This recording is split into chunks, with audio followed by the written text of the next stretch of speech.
Hi, I'm Laura L. Walker, and I'm here to celebrate Lit with you. I'm an author of contemporary clean romance, and I'm excited to be invited by the folks at Celebrate Lit to read an excerpt from my current work in progress with you, which is called The Doctor's Broken Promise, and it releases on October 15th. It is a fall themed story, so it does relate to Halloween just a bit, and but it won't be scary. It's just a romance that is sweet and clean and has some Christian elements in it. So I would like to read an excerpt of that to you now. This is the first scene in that story, actually. So here we go.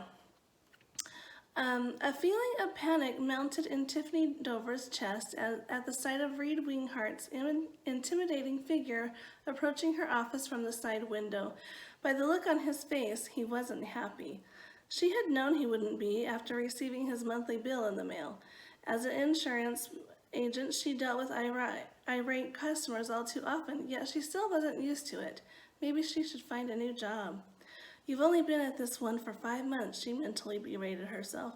Give it more time. She wished she could go back to her old job in New York, but no, that was no longer an option. Tiffany jumped at the abrupt opening and slamming of the door, running her thumb and finger back and forth along the length of the pen she'd been using to jot a note. She strove to maintain a professional air. Hello, Mr. Winghart. What may I do for you today? Reed aimed a glare directly her way, waving his bill in the air. Tiffany tried in vain not to stare at his muscular bicep protruding through the short sleeve of his button-down shirt. He obviously worked out, since doctors weren't generally known for their impressive physiques. Bypassing a greeting in return, he said, "You can tell me why my rates just went up." Reaching out to retrieve the offending bill, Tiffany replied in a practiced tone, "Let me see here. We covered your accident last month for you. Did you really expect to not see a hike in your rates afterward?" That little fender bender? That was just a blip in my driving history. I didn't see Mrs. Snow's car behind me.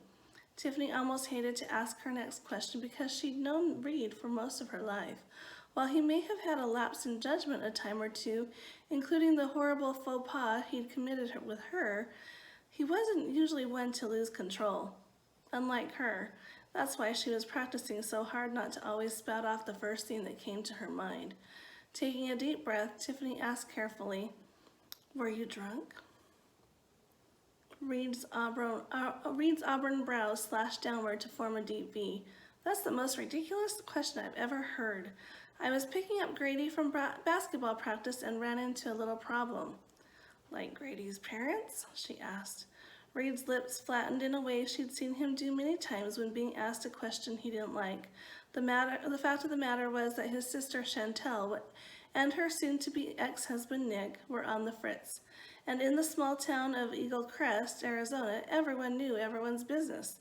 Tiffany had already heard about the heated argument that had ensued between them that night.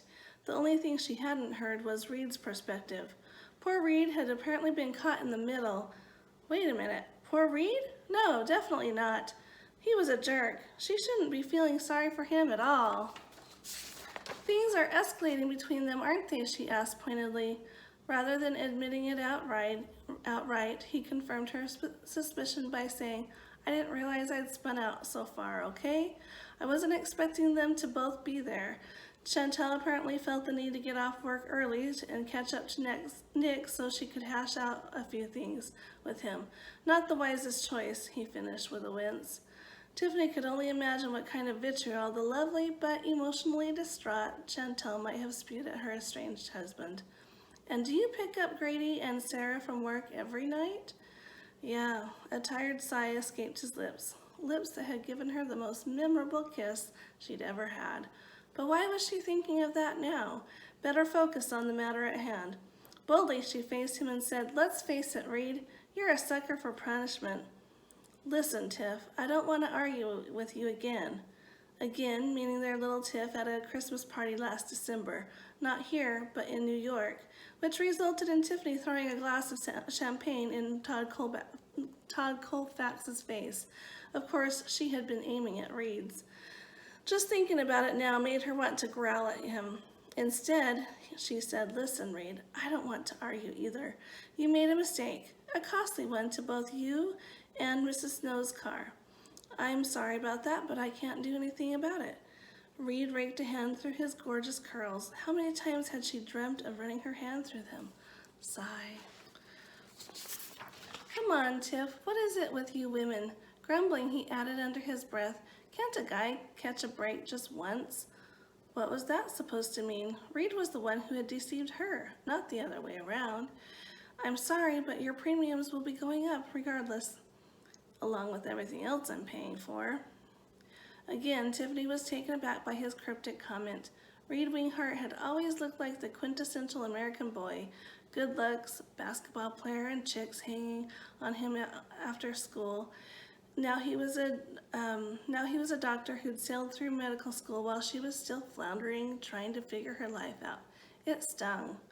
They stared at each other in uncomfortable silence a moment longer until Reed surprised her by asking, "So, when do you get off work?" 5 o'clock? Why?" He shifted from one foot to the other. "I wondered if you'd like to grab a bite with me, that's all." "Dinner? With him? Really? Why?" Reed gulped, glancing around nervously. Looking anywhere, it seemed, except at her. Tiffany sat back in her cushioned chair, enjoying the view. Reed Winghart didn't do nervous. Something was definitely eating at him. And since they'd said little more than hello to each other in the past year or so, Tiffany wondered what it could possibly have to do with her. "Reed?" He focused on her once more and hiked a brow. Can't a man ask a pretty woman out for dinner just because he wants to?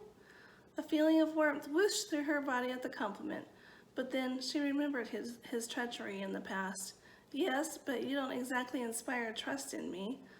"Hey, I danced with you at Drake and Samantha's wedding," he said in an affronted tone. "And what's his name left you high and dry?" Sigh, the story of her life. "Patrick Stubb," she filled in. "He was called in to work. It wouldn't have worked out anyway. Our personalities are too different," which was just as well because Tiffany was only 5 feet and 2 inches tall.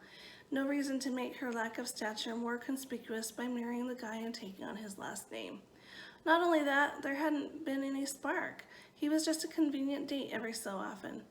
Reed said with a wry grin, "Glad you came to your senses about him." Thanks. "So, how about it, Tiffany? Will you have dinner with me?"